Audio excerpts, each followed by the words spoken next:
গাজায় যখন হামলা করছিল ইসরায়েলের সেনাবাহিনী তখন ঘটেছিল এক অদ্ভুত ঘটনা। হুট করে দেশটির সেনাবাহিনীর পোশাকে দেখা মেলে নতুন এক ধরনের ইসরায়েলের মানচিত্র।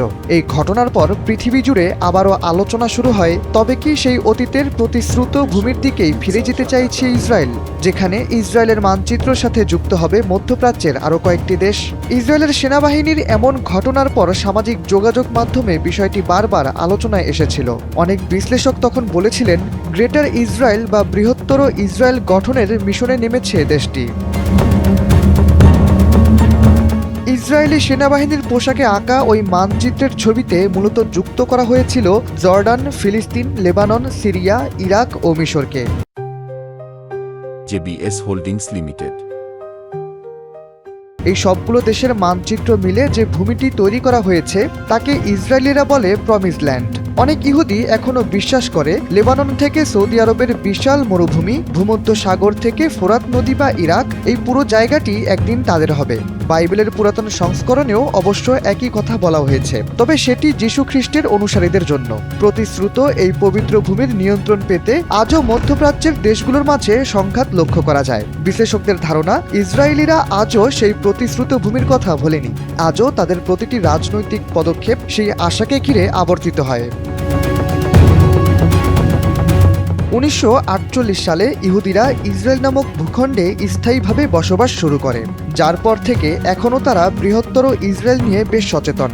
বিবিসি বাংলায় প্রকাশিত কয়েকটি ছবিতে এই গল্পের একটি ক্ষুদ্র টাইমলাইন লক্ষ্য করা যায়, যেখানে দেখা যাচ্ছে 1949 থেকে 1982 সালে ইসরায়েলের মানচিত্র আসলে কেমন ছিল। প্রথম ছবিতে লক্ষ্য করা যায় ইসরায়েলের সবচেয়ে গুরুত্বপূর্ণ জায়গা জেরুজালেম ছিল জর্ডানের দখলে, আর কিছু অংশ তখন ছিল মিশরের দখলে। তার পরের ছবিতে দেখা যায় ধীরে ধীরে কমে আসতে থাকে সেই দখলকৃত জায়গার পরিমাণ, এবং তার পরের ছবিতে দেখা যায় নিজেদের মানচিত্রের বাইরেও কিছুটি জায়গা দখল করে নিয়েছে ইসরায়েলিরা।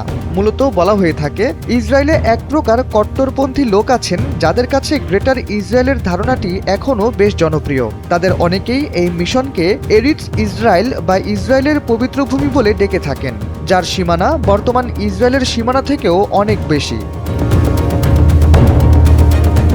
বৃহত্তর ইসরায়েলের ধারণাটি নতুন কিছু নয়, তবে বিশ্লেষকরা দাবি করছেন আজও ইসরায়েলিরা সেই মিশন থেকে সরে আসেনি। এদিকে অন্য আরেক দল রাজনৈতিক বিশ্লেষক বলছেন, বৃহত্তর ইসরায়েল আরবের বিভিন্ন অংশ মিলে গঠিত হতে পারে। এর মধ্যে আরব উপদ্বীপ অর্থাৎ সৌদি আরব, ইরাক, জর্ডান এবং মিশরের কিছু অঞ্চলও রয়েছে। ইসরায়েলিরা বিশ্বাস করে এই অঞ্চলগুলো একদিন তাদের দখলে আসবে।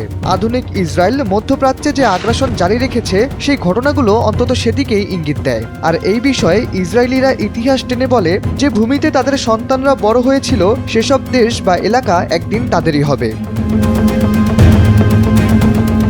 শাহরিয়ার আহমেদ, NPB।